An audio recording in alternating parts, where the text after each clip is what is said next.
And we're live. Welcome back to the Ice Bath. I'm Matt. I'm Griff. And we had a hell of a week for football once again. Yeah, I mean some really bad games, some pretty good games, all around pretty solid. That Sunday night game was just brutal to watch, though. Yeah. If that game just didn't happen, I would be more than okay with that. Yeah, I mean Jimmy G pulled a Dan Orlovsky. Mm-hmm. I'm sitting here and I have one league where I'm down by 0.8 points with a minute to go in the game, and I have Jeff Wilson and George Kittle.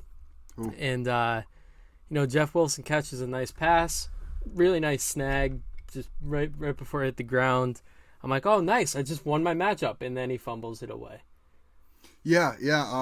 I know a couple people that kind of happened too. that was pretty brutal. That was one of my worst fantasy losses of all time. But luckily, the league where I had Jeff Wilson, it didn't matter because I absolutely spanked him. I needed 30 from him. That was the only league I lost this week. Actually, I'm in 6 leagues and I went 5 for 1 this week. So nice. It's a pretty solid week for me. Nice. It wasn't a solid week for us pick wise. So last week we went. I went 7-9. Griffin went 6-10. Yeah, that was rough. With I really took the Jets with confidence too. I think I should anoint myself 8-8 because I went with the Chiefs, but I really wanted to go the Colts. Yeah, I mean, you did kind of say if Pittman played, you were taking the Colts. So I mean, I'm okay with giving that one too. 8-8, but with an asterisk. Yeah, I feel like that. But wow, it was an interesting week for fantasy, to say the least. Interesting because you had all these studs that were not studly. They really underperformed. Yeah, and you had a lot of weird breakout games. Yes. So one of them I did call. You did. Dameon Pierce going up against the DP. The Bears run defense. I was saying all along, I don't think this Bears run defense is very good. And once again they kind of showed that. I mean, Pierce had 20 carries for 80 yards and a touchdown. Kind of shows this team's going to be pretty run heavy, I think. Davis Mills just hasn't looked great. I'm a big Davis Mills guy. I love the guy, but I mean, but when your best receiver is Brandon Cooks and you have nobody else, it's kind of that team's just in a weird place right now. But Dameon Pierce getting the heavy workload early on. I mean, Rex Burkhead's being used as a third down back, which was expected. Mm-hmm. But Dameon Pierce, man, I mean, it's you kind of got to look at it week by week with him, but right. Just based on matchups. Yeah. But, I mean, man, he could be a really strong RB2, 3 flex. He's got RB2 upside, I believe.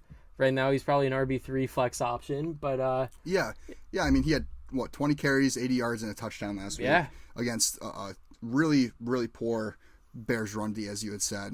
But I mean, man, he's going to be the lead back for it. Yeah, I'll take 4 yards of carry out of him. He has no competition at all. I mean, Rex Burkhead is the next guy. Yeah. Come on. He's 32. Yeah, the only thing Burkhead's really going to be used for now outside of week 1, which is kind of an odd week for them when Burkhead was getting all the touches and had all the more snaps and stuff, but Burkhead's really just going to be a third down back and more in the pass receive pro, game. I think. Yeah. He's definitely going to be back there protecting the quarterback more than he is going to be taking any carries.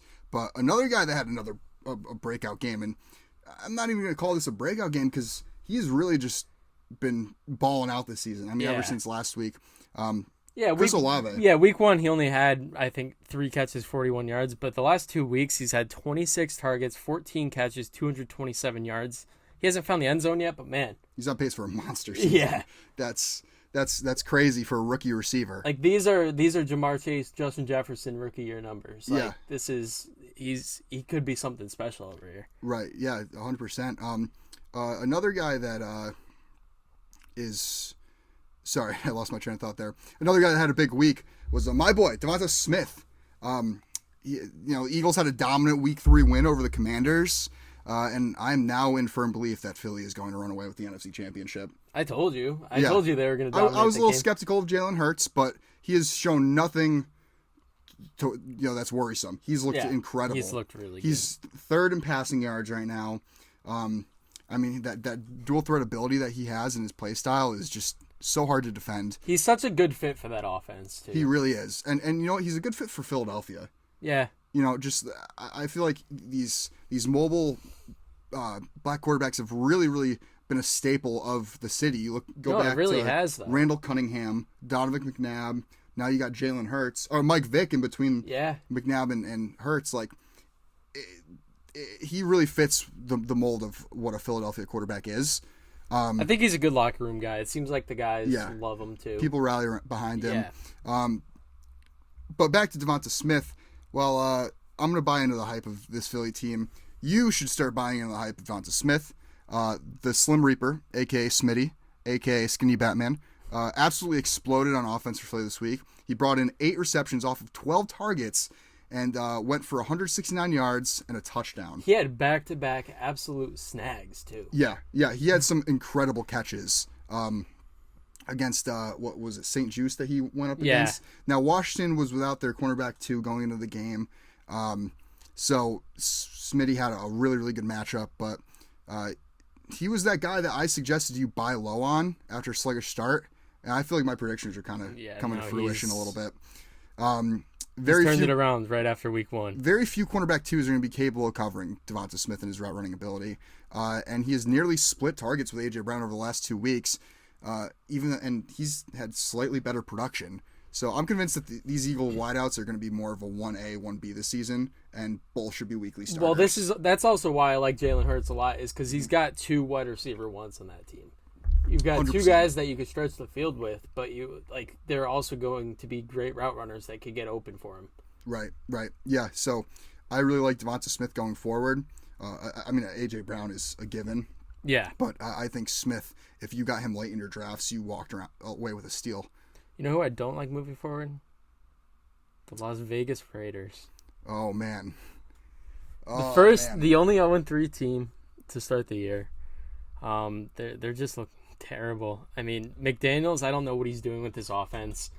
Darren Waller's getting under 75% of the snaps. You have an elite tight end, and you're throwing what's his name, Foster Moreau in the slot. It doesn't make any sense. Josh McDaniels, another one of those Belichick coaching tree guys that does not look good. Yeah, I don't know. This team is kind of in shambles right now. There's a couple pieces that I really like on the team, but I don't know what's going on. But I mean, on paper, they should have a really solid team. Their roster looks night and day better than it was last year, but they're a shell of what they were to start the season last year. Granted, they were without Hunter Renfrow this week, but I mean, still you're still without Darren Waller and Devontae Adams. Yeah, you're without Hunter Renfrow, and you're only starting Darren Waller on 75% of snaps.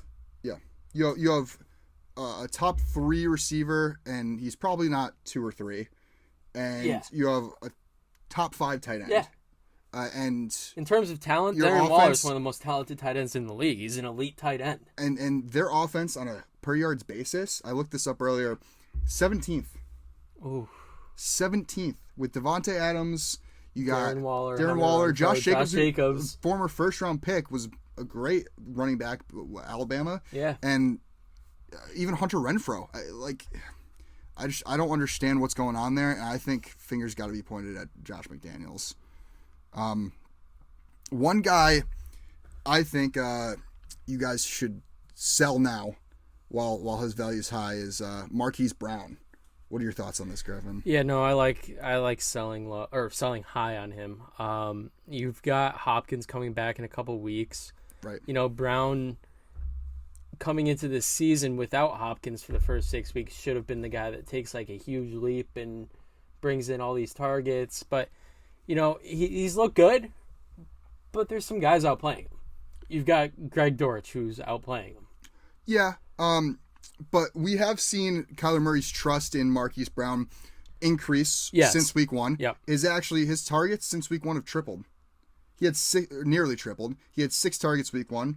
He had 17 targets this past week. Had 14 catches, 140 yards. His value is at his peak right now. Yeah. He's not repeating a game like this for the rest of the season, in my opinion. No, there's no way. I don't think he's going to have another matchup where he can repeat a game like this. And teams are going to be a lot more, aware of Marquise Brown, going to game plan for him a little bit better. And I think now is the perfect time to dump Brown while his value is. You either sell high or if you are one of those guys that wants to hold on to him, when D-Hop comes back, Hollywood could have a pretty big role in the offense. I think his role is going to go down because I think he's going to go back to what he was Well, in no, Baltimore. I 100% agree that his value will go down a bit when D-Hop's back because it's Nuke, but... Yeah. Right now, he's a high-end wide receiver, too. Yeah. The way he's playing. Oh, yeah.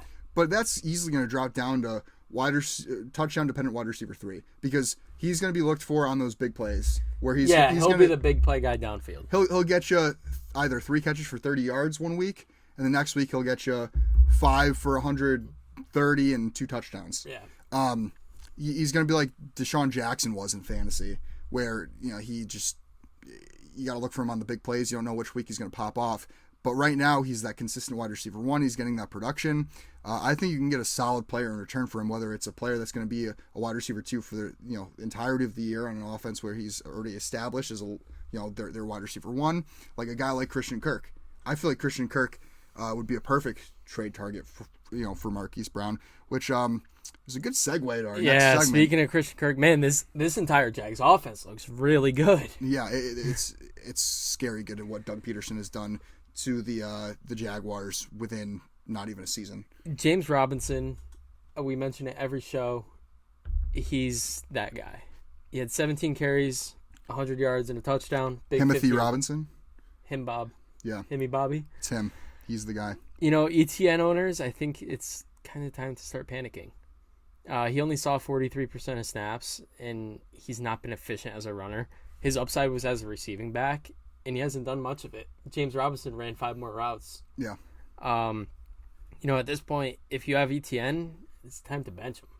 Definitely bench him, but I wouldn't get rid of him just yet. I wouldn't get rid of him, but there's a lot of promise in this Jags offense. You cannot be starting Travis Etienne right now, though. No, absolutely not. Especially with James Robinson, the usage he's been getting. Definitely bench Etienne, but don't give up hope because I think they will find a role for him in this offense. And we all laughed at the Jags for throwing all that money at Christian Kirk. Yeah. Dude's unreal. First 3 games of the season, he has 18 catches, 267, and 3 touchdowns.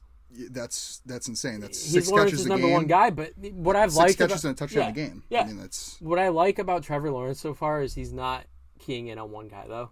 It's not only Christian Kirk. He's been looking at Zay Jones a lot. Zay Jones week 1 had a pretty solid game. And who would have thunk it? Evan Ingram. I know. Wow. But Zay Jones, I mean, he just had 10 catches, 85 yards, and a touchdown against the Chargers. Yeah, he had a big game. Marvin Jones caught a touchdown. That offense is looking a lot better than they do on paper. Yeah, I mean, Marvin Jones is that dart throw, though, where one of these weeks he's going to have that 3-touchdown game that he has every year. Yeah.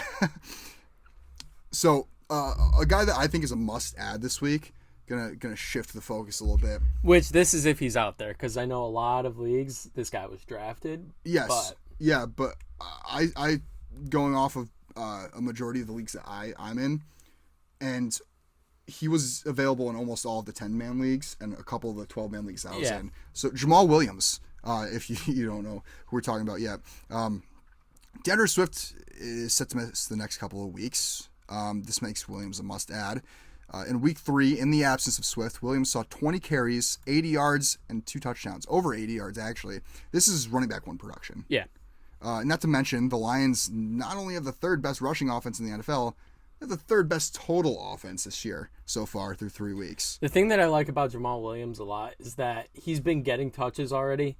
He's been the goal line guy. Right. They're limiting DeAndre Swift clearly because the dude can't stay healthy, which again, he goes down with injury. But now you get him into the receiving game.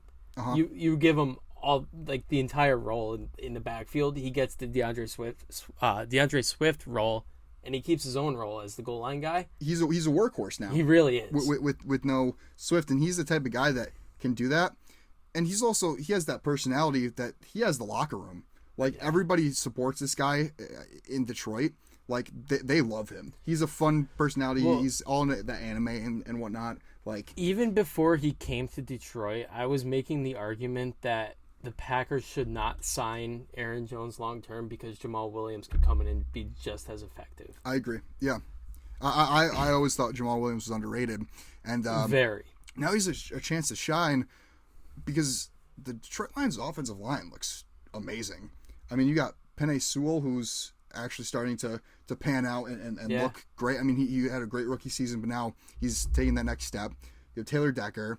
You have Frank Ragnow, Jonah Jackson, Like that offensive line is stacked. Not to mention he has no competition now. Yeah, Craig Reynolds is the backup.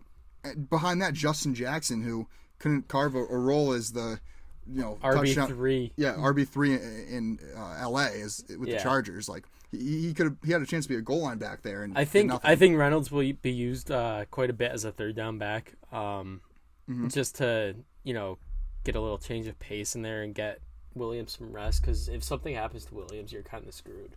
So you can't overwork him, but he's got to have a big workload. And this team, the offense is really good. Right. Yeah. But I still think third best offense on a yards per basis. I still think with Jamal Williams as a starting running back, though, you have to be a run first team. 100%. I think he's that good. He's really good. And they also have a really good matchup in Week 4 against the Seattle Seahawks, who are tied for the second most rushing yards allowed through the first 3 weeks. So that's definitely a juicy matchup. Yeah. I like that. I think Jamal Williams is probably a top 5 running back finish this I took Jamal Williams in one of my dynasty drafts this year, like super late, just because I don't know, I like him. Yeah, and now I've got a starting running back. I did the same thing in my keeper league. Yeah. Where I had Jonathan Taylor as my keeper. I needed an RB2. So I threw darts at Cam Akers. I threw darts at A.J. Dillon. None of them have landed. I got Jamal Williams now, who's going to slide into my RB2, who I took like the 14th round. I mean, he's a high-end RB2 with RB1 upside right now. Depending 100%. On how long Swift is out. If you're a DeAndre Swift owner, you've got to hope this is a 2 to 3 week injury. Right. And not something that's like 4 to 6 weeks. Because if Jamal Williams gets 4 to 6 games of solid production, he's taking over that backfield. He is taking over the backfield. Just because he can do things that Swift can't in terms of like his power. Like Swift's what, 5'7", 5'8"? Yeah. You're not going to see him line up at the goal line. No. Jamal Williams that. Even week 1 had 2 touchdowns. Right. So Jamal Williams, even after Swift is back, I think is going to carve out an even bigger role with this opportunity. Yeah. I think Jamal Williams is a good long-term add. So speaking of backfield, should we be concerned about the Packers backfield right now? I know I am. I mean, A.J. Dillon and Aaron Jones, 15 and 14 touches respectively. Aaron Jones had 15, A.J. Dillon had 14. Yeah. And both averaged under 3 a carry. And they're the thing with these guys are both of them are workhorse backs. They are. That are trying to split touches, and that's not the type of backs that they are. Like, so I don't know if this Tampa run defense is just that good, which it really is. I was going to mention that. It is really good. That Tampa run D is insane. I mean, you had Vita Vea. I mean, like, he can stop the run. He can drop into coverage. Did you see that on Twitter? Yeah. He dropped into coverage. And forced a fumble. Yeah. But the thing that scares me a bit is that this offense just hasn't looked good. And going forward, I don't know if I really trust anybody. I mean, sure, if you have A.J. Dillon and Aaron Jones, you're going to start them. But I don't think their production is going to be as big as everyone anticipated. No, I thought Aaron Jones was going to get a lot more receiving work. Yeah. And he's not, which I think is on Matt LaFleur for that. Come on, LaFleur. Nobody makes me bleed my own blood. Yeah. All right. Want to look ahead into some Week 4 games? Yeah. So, starting out, we have Thursday night. We have Miami at Cincinnati. I don't know how Cincinnati's favored here. I know they're home. I don't get that at all. They look good. It was the Jets. Well, the thing is that what they're saying here, the way, from my understanding that Vegas usually does these spreads is now home field advantage is worth about 1.5. Oh, is it? I thought it was 3. No, it's dropped even more now. It's about 1.5 now. So what they're saying is that Cincy is 2-point favorites. Yeah. I don't know if that's because the money's going towards Cincy because of what they did to the Jets, but no offense, Griffin, it's the Jets. No, I know. And Miami is one of only 2 undefeated teams left. And who in Cincinnati's secondary is covering Tyreek Hill or Jalen Waddle? Eli Apple, who Tyreek Hill has a lot of beef with. Yeah, Tyreek Hill even mentioned it in his interview afterwards, saying that he owes Eli Apple something, or it was something along the lines of that, and he's looking forward to that matchup. He really is. So Tyreek Hill 10 for 165 and 2 touchdowns. I could see it. I think he has a huge game, and I think Miami Waddle has an equal. And I think Miami kind of runs away with this one. Yeah, I don't see how Cincy's favorite. I'm hammering that Miami money line. No, right I could see Miami winning by 2 scores. Easy. Yeah, I just don't think Cincy's defense is as good as it's not as good as it was last year for sure. Yeah, the line makes no sense. It's not that great this year either. So I have Miami. We have a Sunday 100%. morning game. Is that a London game, right? London, I believe it's London. Yeah, Mini it's at New game. Orleans. So Minnesota at New Orleans. I'm not even going to say this is contingent on Dalvin Cook playing because that's shoulder injury. Because Alexander Madison can step in and do exactly what Dalvin Cook does. Mm-hmm. No offense, Dalvin Cook. I love Dalvin Cook. I just traded for him in one of my keeper leagues. But I think Alexander Madison is really underrated back. Yeah, I got Minnesota. I have Minnesota as well. I don't think New Orleans has not shown me anything. James Winston's banged up. And you can't keep Justin Jefferson shut down for so long. I know Marshawn Lattimore is going to be on him, but this is Justin Jefferson's statement game. It's got to be. Yeah. I mean, you've gone back-to-back weeks. I get it. This past week, he was doubled and tripled, like, all the time. And that opens up other guys like Thielen, KJ Osborne. Right. So even if he's not making plays, he's still a crucial part of that offense. But, man, he's got to make some plays. Yeah. He'll find ways to get open, too. He could beat double and triple teams. Yes. He's just that good. Speaking of making plays, you know who's made a lot of plays is Atlanta, which that's the next matchup is Cleveland at Atlanta. Man, I really hate picking against Atlanta here, and I really, really want to go Atlanta just because they've shown that they can stay in games. Oh, yeah, 100%. I mean, that offense is sneaky good. Well, so, you realize what happened, though. The first game they win of the year is the game that they actually get Kyle Pitts involved. 100%, yeah. You have to get Kyle Pitts, and you just got to get him the ball. Right. Get him the ball, and you could stay in games. Yeah. With that being said, I'm going Cleveland. I'm also going Cleveland. I think Cleveland's defense is going to be way too good. Not only their defense, that run game is just going to be unreal. Yeah, I don't think Atlanta stops I don't think them. you could really slow down Nick Chubb. He's been dominant. There's no stopping Nick Chubb. You can definitely slow him down a little bit, but if you're slowing down Nick Chubb, then you have to worry about Kareem Hunt. Exactly. So, yeah, I got Cleveland as well. Washington at Dallas. Man, Dak Prescott might be back. Should be back.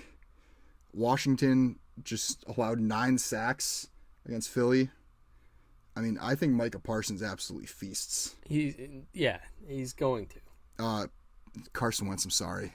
I love Carson Wentz. Carson Wentz is just getting set up to be killed right now. That offensive line sucks. He really is. Really, really bad. You almost feel for the guy because he's about I do feel for the guy. He just got sacked 9 times. I don't even know how many quarterback hits there were, but I would assume, a lot. Yeah, I mean, the guy's dropping back knowing he's going to get hit. Right. And so his first intuition is to scramble. And you know how that turns out for him. So, or throw it away. So, I mean, Dallas's defense is just too good. I don't think Trayvon Diggs is good. I think he got lucky with that pick last night against the Giants. I didn't even watch the game last night. I'm not gonna lie. So the receiver, I forget which receiver it was. Was it Sills? Maybe, I don't know. He fell in the route. So Daniel Jones threw the ball, ahead of the route, and this receiver falls.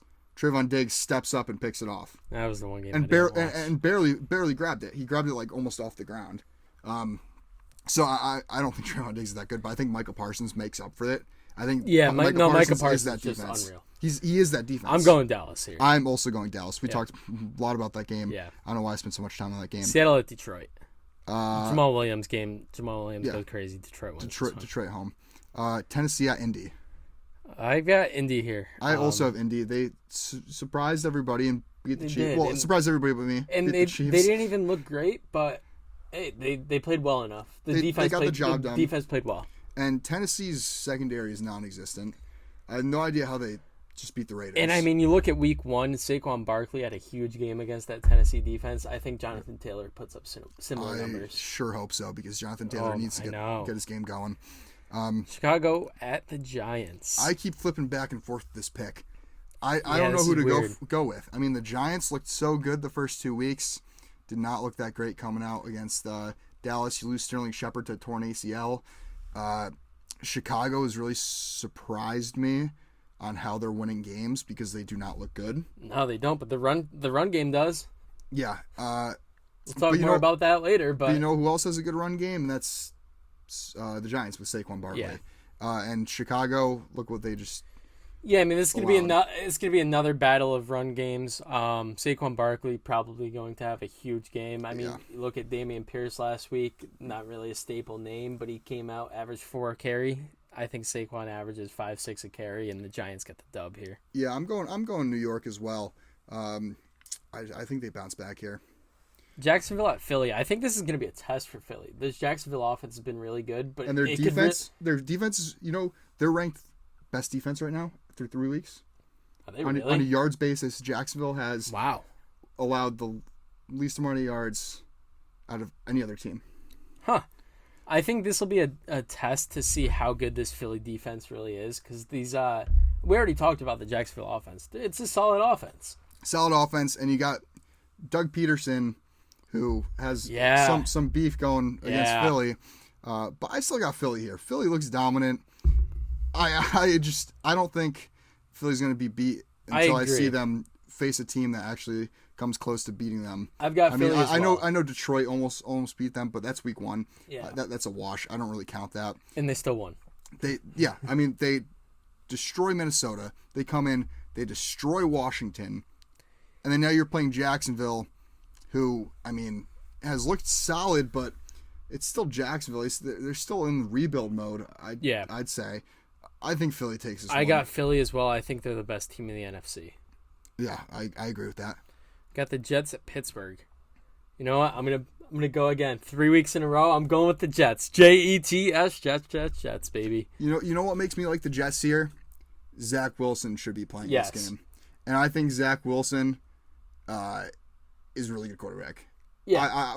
I'm not gonna say really good. He's not a really good quarterback yet. He has a lot of potential. This could be a statement game for him, though. But he's coming back. He's healthy. I think we're finally going to see the Wilson to Wilson connection. Right. But he has something that he doesn't have last year, and that's he has weapons. Yeah. I mean, Corey Davis was your best weapon last year. That's not saying much. Keelan Cole was your wide receiver, too. Now you've got Elijah Moore, and you've got, and Elijah Moore, who's established. I forgot about Elijah Moore, yeah.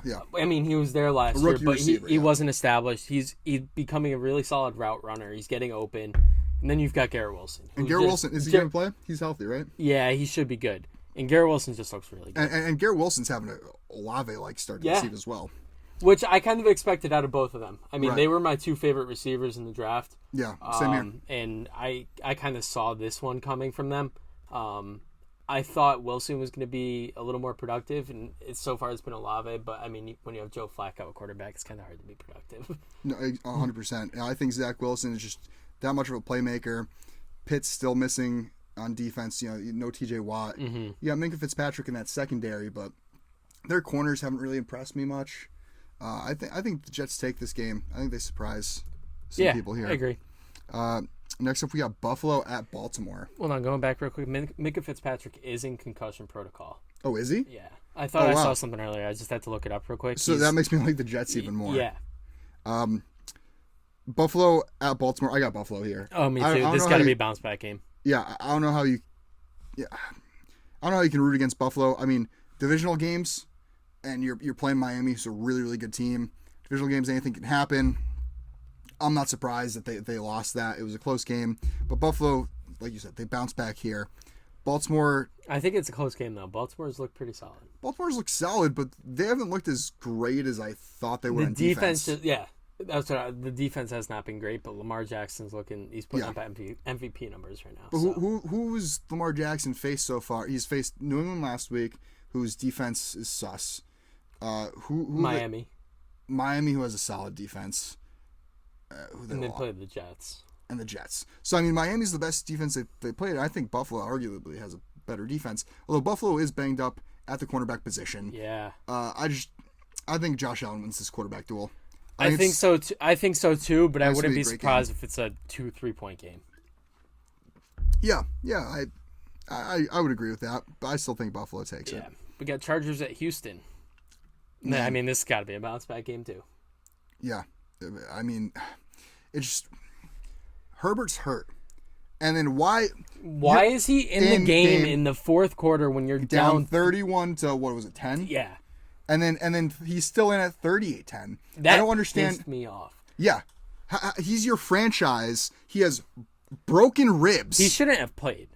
And it's infuriating. No, Brandon Staley should be fired just for that. Yeah, Brandon Staley deserves jail time for that. That is not a player's coach at all. No. You paid Chase Daniels what you pay him, not to sit on the bench and coach. We talked about this earlier, how Brandon Staley was on the hot seat. Yeah. He is on the hot seat.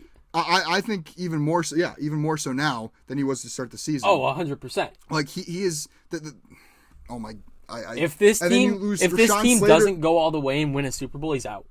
Yeah, but they're not going to because they just lost Rashawn Slater. Yeah, but I'm saying I think the only way Brandon Staley keeps his job is if they win a Super Bowl. But he's not going to keep his job. I think they let him finish out the season. Yep.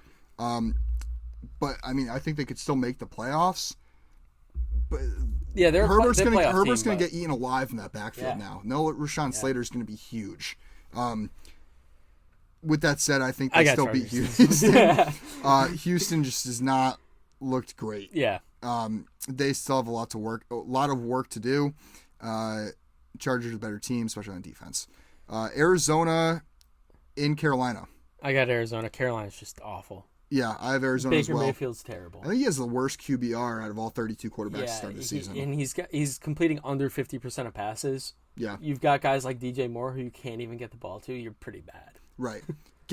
I loved Baker too. I wanted him to succeed so bad. Me too. He's just terrible. I think you got to give him a little bit of the benefit of the doubt because he was not horrible last year with Cleveland. Well, actually, he was. He was not horrible. He was not horrible 2 years ago with Cleveland. Yeah. Last year, he played injured the entire season. This year, he gets traded to Carolina, has to learn a whole new offense, a couple months before the season starts? I'm done giving this guy the benefit of the doubt. He's just not a good quarterback. I think he's put in a position to fail. I mean, you have a young offensive line in Carolina. He's not getting the best protection. Yeah, you have a couple good weapons, and you've got McCaffrey, and DJ Moore, but he doesn't have the chemistry yet. Yeah. I mean, he hasn't even been there half a year. Like, how can you expect this team to succeed with Baker Mayfield if Baker Mayfield hasn't even had a full offseason to mesh with these guys? Yeah, I don't know. I think Carolina's horrible. I agree. I think Arizona wins this game, but I think Baker Mayfield's getting a bad rep. I think he should get one more chance. I think Carolina's got to roll with him through next season just to see, hey, if we give him better protection and maybe one more weapon receiving, see what we can do. New England at Green Bay. We got the Mac Jones list. New England Patriots. Terrible injury. Yeah, can Bailey Zappi do it? Or Brian Hoyer? I think it's going to be Brian Hoyer. I would love to see Bailey Zappi get the start, though. Yeah, me too. I want to see Bailey Zappi come in, put up big numbers, and take Mac Jones' job. That would just be hilarious. Yeah, I mean, I could see. I like Mac Jones though. I like his personality. I'm not a huge fan. I don't know, but Bailey. I liked Bailey Zappi a lot out of college, and I don't know why. And I would love to see him to get some NFL reps. Yeah, but I think it's safe to say Green Bay has got taking this one. They're 10.5-point favorites as of today. Yeah. Easy win for Green Bay, yeah. Or at least it should be. But you never know because that's what we thought about Dallas when they lost Dak. Next man up in New England. You never know. I kind of like New England with the points if I'm a betting man. Yeah, 10.5's a lot. That's a lot of points. It's a lot. They still get a solid offense. You've got Ramondre Stevenson and Damian Harris who've got to step it up a bit now, but Devontae Parker looked great. You have two defensive minded teams with a heavy emphasis on the run. Mm-hmm. I'm hammering a teaser of under and Patriots. Patriots plus 16.5, and then under what it doesn't matter. It's going to be under. Yeah, I like that a lot. Denver at Las Vegas. Denver. Russ, he didn't look great, but he did what he needed to do. He got some help from Jimmy G stepping through the end zone, and in the post game interview, he did drop a "Let's ride." Yeah. So I think it's back on Broncos country. Let's ride. I also have Denver, but all I can think about when you said "Let Russ cook" was the Twitter meme I sent you, where it was "Let Russ cook" and then the NyQuil chicken picture. Yeah, I got Denver here. They're what 2-1 to start the season. Yeah. Well, I mean, Nathaniel Hackett's not a good coach, but now there's Josh McDaniels. I think they edge him out here. I think Denver has more talent. Yeah, I agree. KC at Tampa. Tampa has a lot of question marks. They're really banged up on offense. Yeah, it's tough. I mean, I've got to go Kansas City just because of that. Me as well. You don't know if Godwin's going to be healthy. Probably, I would assume Godwin's not back. Maybe Julio comes back. Julio's a knee injury. Yeah. That's going to be one of those things that's going to linger for a couple weeks, I think. It could. I don't know. They didn't look great. They did not. Brady still looked good for what he's got, too. Yeah, but KC is in a bounce-back game. They just lost to the Colts, a really, really bad loss to the Colts. Yeah. Mahomes is going to come and sling it. He's got to. I think Mecole Hardman has a couple touchells. Ooh, okay. Yeah, I could see it. I like that. Because I think they're going to... I think Juju will have a pretty solid I think game. they're going to focus in on Kelsey and Juju.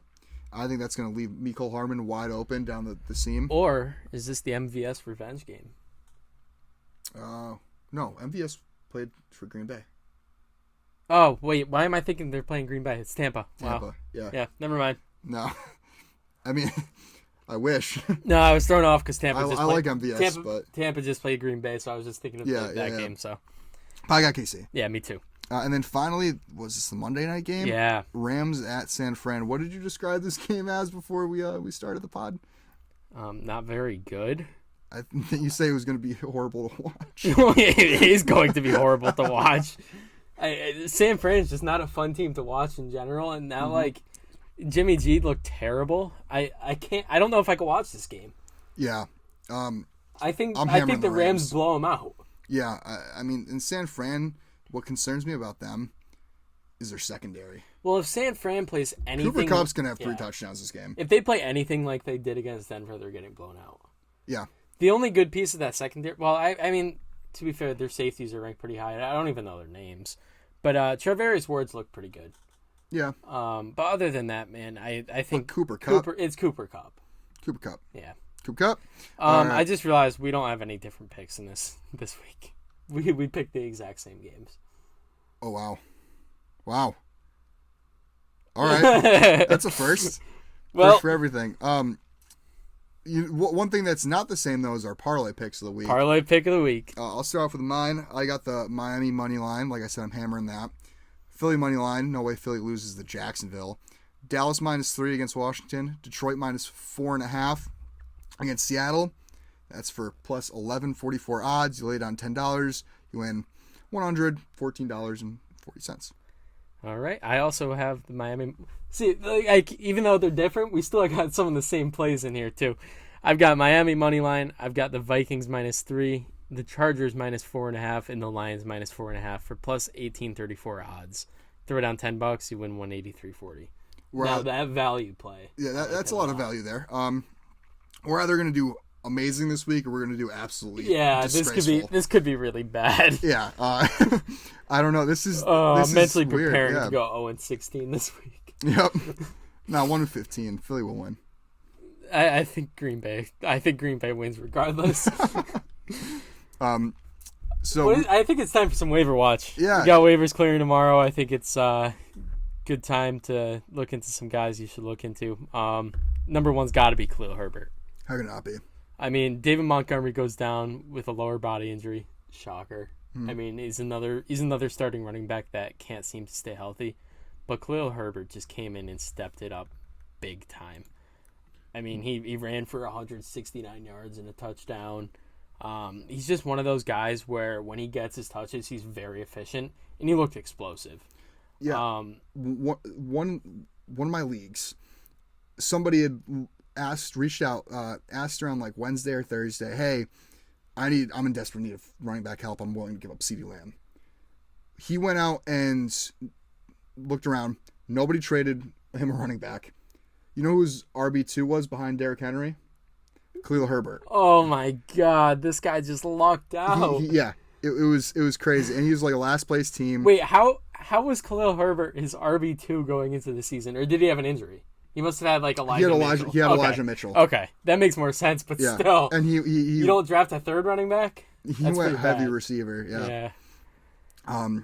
But yeah, no, Khalil Herbert definitely lots of value there, especially in a run-heavy Chicago offense. Another guy I really like, Mack Hollins. I mean, going back, I know Hunter Renfrow was out. Which scares me. Somebody's going to get more targets. Mm-hmm. But Mack Hollins, the last 2 weeks, is at 18 targets, and he's coming off for a game where he had 8 catches, 158 yards, and a touchdown. He had 97% snap rate.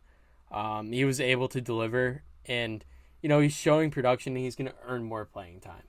Right. That's what it comes down to. I don't know if it's a guy that you want to look for, like, to start in fantasy, but he's earning reps. Yeah, definitely something to watch. It is the waiver watch. We're not telling you exactly who to pick up this week. No, I mean we're not telling you streamers. It's and like we watch, said, this offense is kind of weird though.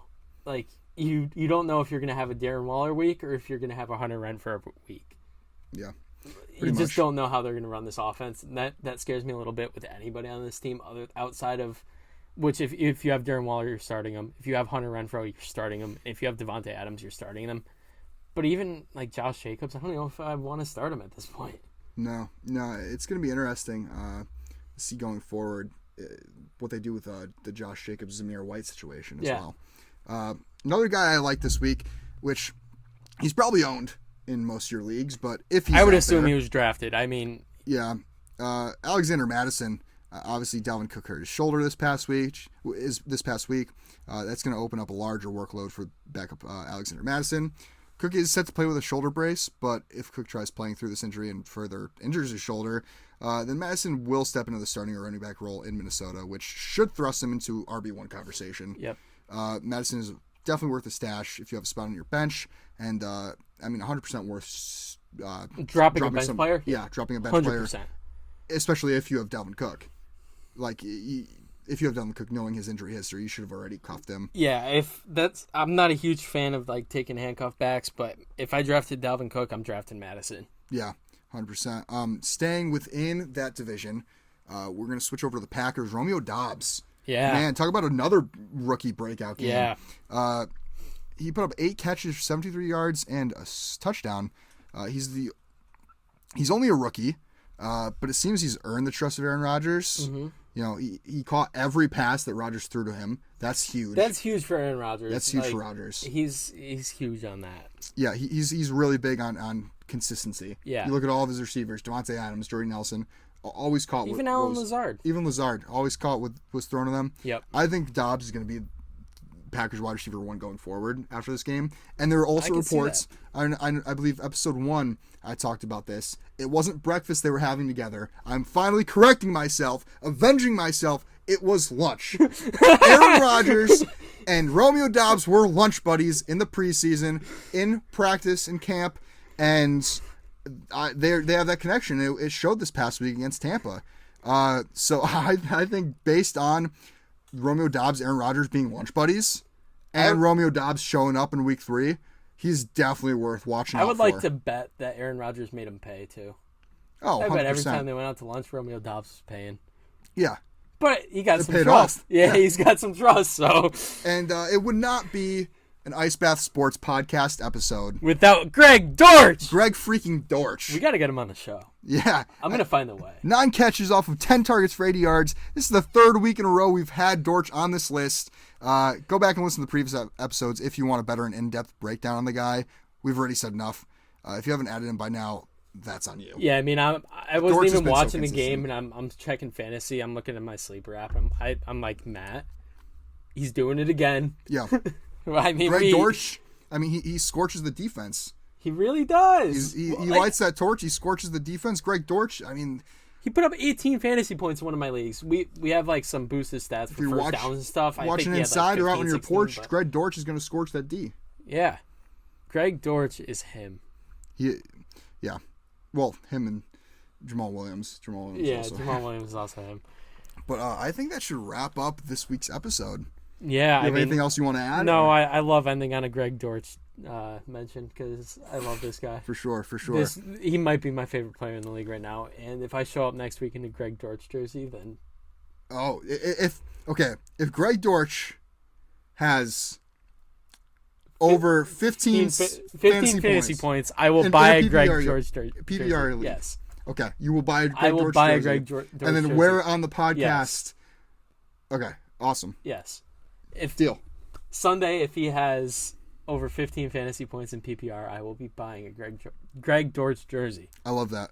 That's great. Don't forget to follow us on Instagram, TikTok, subscribe to us on YouTube, Twitter, all of the socials. Yeah, we're at Icebath Sports on Instagram and TikTok, at Icebath Pod on Twitter, and you can find a video version of this show on the Icebath Sports Podcast YouTube page. Anyways, we'll see you guys next Tuesday, and as always, stay cool. Stay cool.